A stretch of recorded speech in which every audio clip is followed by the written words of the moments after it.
El otro día mirábamos el puerto, ¿no? Las imágenes que la cámara de Canal 11 nos ofrece desde la zona de la isla, por ahí. Esa es la imagen de la costanera, pero decíamos el puerto viejo, perdón, el puerto nuevo, que ha marcado una parte importante de la historia de esta ciudad. Lo mencionábamos en el comienzo, una época en la que ese mismo río era el escenario de la llegada de barcos de ultramar que convertían a Paraná en una verdadera referencia de lo que era la entrada y salida de la producción local, la producción entrerriana, y que después con el paso de los años, de esto estamos hablando hace 100 años, ¿no?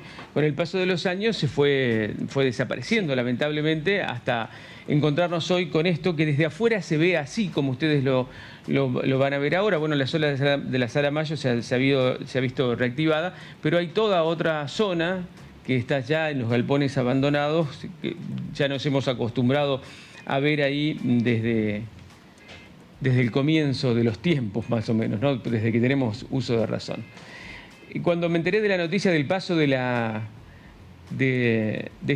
este sector de la ciudad, de la nación a la provincia, enseguida me acordé de la persona con la que vamos a hablar ahora, el profesor José Romero, porque es alguien que desde hace mucho tiempo viene trabajando en reconstruir esa historia y en defender los valores de ese lugar. Profesor, soy Cristian Bello aquí en Canal 11. ¿Cómo le va? Buen día. Muy buenos días, gusto en saludarte, a vos y a tu equipo también. Buena mañana.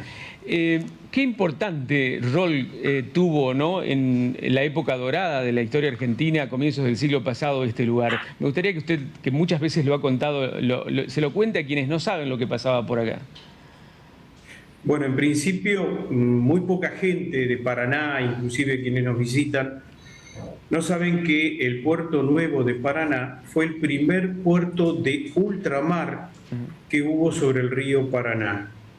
El 3 de septiembre de 1903 salió en el boletín oficial la puesta, digamos, para la construcción de ese puerto logístico, que no solo iba a comunicar a Paraná con todo el territorio nacional atlántico, sino que también iba a conectar países como Paraguay, Bolivia, que tiene salida al mar por Paraguay, y Brasil, por el río Paraná. Fue un hecho trascendental e importante para una Paraná que era totalmente ribereña.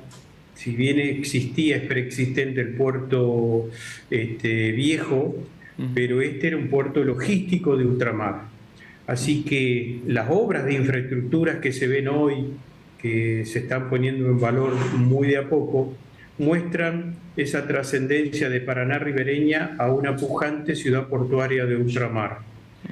Y esto, yo creo que como paranaenses nos debemos, Cristian, una reflexión respecto de la importancia que tuvo este puerto nuevo para la ciudad de Paraná, porque sin la construcción de este puerto no se hubiera urbanizado, no tendríamos la avenida fluvial, la costanera, y no hubiera desenlazado en la necesidad de comunicarnos con el interior del país a través del túnel. Fueron una serie de sucesos, para algunos muy pocos años, para otros muchos, pero este puerto fue de una significancia trascendental para la provincia, para nuestra ciudad de Paraná y para el país. ¿Y hasta qué año estuvo activo el puerto nuevo, profesor? Y en principio podríamos estar hablando de que de manera logística y de carga fue hasta la década del 45, del 40, 45, 47 de carga. Después se utilizó con lo que es el turismo fluvial. Podemos decir que hasta la década del 70 venían cruceros desde Buenos Aires hacia Paraguay, el Ciudad de La Plata, el Ciudad del Paraguay, el Ciudad de Paraná, el de Asunción, perdón, que era un tránsito de pasajeros. Sí. Pero esto tiene que ver con que el desarrollo que tuvo la tecnología en el transporte fueron dejando atrás aquellos sueños que comenzaron con Belgrano, con Sarmiento y Roca, porque fueron los que pensaron en un sistema de transporte polimodal, claro, para comunicar las cargas y sacarlos fuera al mar. pero básicamente hasta esa década, en el 70, podemos decir que se utilizó, pero no como puerto de ultramar, sino como un puerto turístico. Entonces puede haber gente que lo haya visto funcionar, aunque sea con esa función, con ese rol. Ahí estamos viendo imágenes muy lindas, históricas, por supuesto, en blanco y negro, de que lo que fueron momentos destacados de la historia del Puerto Nuevo. Y si se contraponen de alguna manera con estas imágenes que vemos del exterior hoy, de ruido, abandonado. Y también de otras imágenes que yo vi, que creo que usted nos compartió, pero que la vi publicada en sus redes sociales, de lo que es el interior hoy del puerto, que me impresionó mucho porque ahí está. ¿Así está dentro del puerto hoy? ¿Ese es el estado en el que se encuentra? Lo pongo en contexto. Sí. Esa es una de las tantas oficinas que guardan un archivo documental de la construcción de todo y cada uno de los puertos de la provincia de Entre Ríos. El ministerio, como se conocía, y se conoció y se conoce hasta hoy, fue el hacedor no solo de los proyectos, sino también de la ejecución de todos los puertos que nosotros conocemos ahí en la provincia de Entre Ríos, salvo el de Ibicuí, que es un puerto más nuevo. Okay. Pero los primeros puertos de 1900 se construyeron ahí. Y en esas oficinas estaban los archivos de obra, de personal, de presupuesto, de una forma tan prolija y tan importante que permitió, a mí al menos cuando hice la investigación del puerto de Paraná, de Santa Fe, de Rosario y Varadero, encontrar no solo la cronología y el porqué, el contexto político, económico y cultural de cada uno de esos puertos, sino que también estaban las imágenes y los recortes de diarios de época que iban mencionando los avances de cada obra.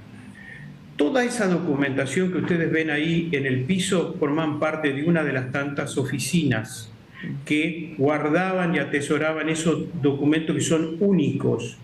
Hoy se puede, cuando escuchaba tu planteo, una pregunta que nos tiene que invitar a reflexionar, ¿qué hacemos con el puerto? Se pueden hacer muchas cosas según la visión que se tenga. Fíjate, Cristian, que devolverle a La Paz, a Santa Elena, a Victoria, a Diamante, a Concepción de Uruguay, a Paraná mismo, la posibilidad de devolverle la historia del porqué y del cómo se construyó su puerto, porque todas las provincias surgieron a través y se desarrollaron a través de un puerto. Y lo que ven ahí es parte de ese material valiosísimo. ¿Y por qué está así en esas condiciones? ¿Por qué terminó eso en ese estado? Porque hubo una política de Estado que comenzó en los 90 en la cual se privatizó lo que es el dragado y el balizamiento del río Paraná, desde el río de la Plata hasta Santa Fe. Y eso fue y le quitó a lo que se llamaba la Subsecretaría de Puerto y Vías Navegables la función operativa que tuvo desde el año 1886 hasta 1990. El Estado tenía dragas, tenía personal, se hacía el dragado, la señalización, la profundización, las construcciones portuarias se hacían, los puertos se construían desde ahí, como dije al principio.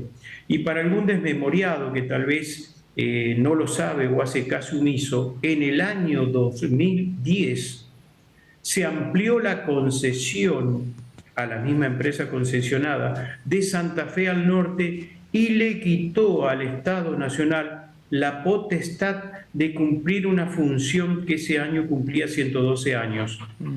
Cabe destacar que por videoconferencia se dijo, un funcionario nacional que estaba como presidenta dijo que a partir de ese momento que se ampliaba la concesión, las vías navegables iban a ser seguras. Y entonces eso determinó que no hubiera más funciones.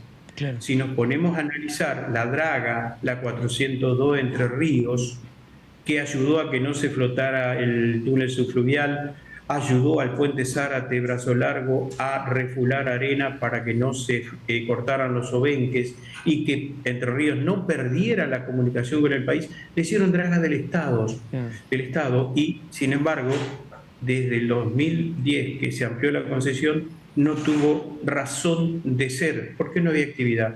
Del 2012 esa draga está parada pidiendo reparación. Qué no bárbaro. hay trabajo, no hay acción. Y si nosotros no sabemos una provincia federal y estamos rodeados de ríos, hay mucho por hacer.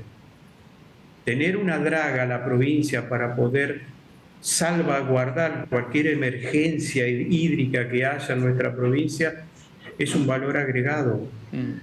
Lo otro que tenemos que considerar, ¿por qué está eso así?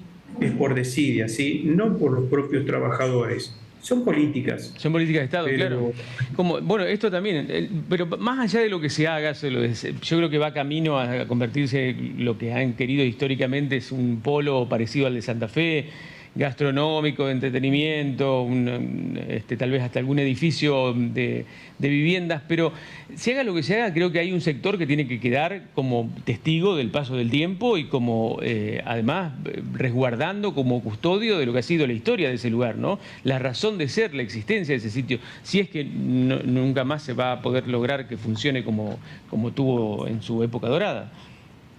mira, Cristian, el ministerio nunca va a volver a ser lo que fue porque cambiaron los tiempos y cambiaron las políticas, los mecanismos.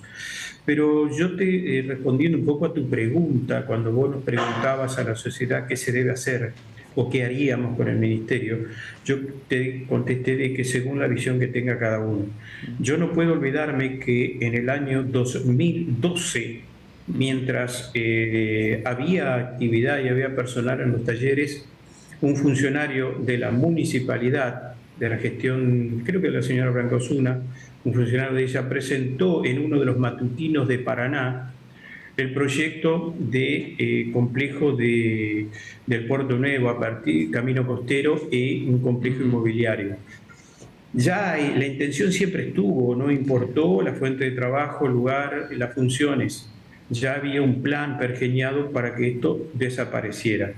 Ahora, yo lo puedo ver turísticamente, en mirada turística, lo puedo ver con una mirada inmobiliaria, pero lo que no puedo hacer vista ni omisión es que dentro del edificio del ministerio, que fue declarado en el 2001 como edificio arquitectónico protegido, y dentro de ese edificio están documentos que son invaluables, dichos por la Fundación Antorcha y el licenciado Mario Naranjo, con quien tenemos contacto, que es responsable de patrimonio del Ministerio de Economía de la Nación.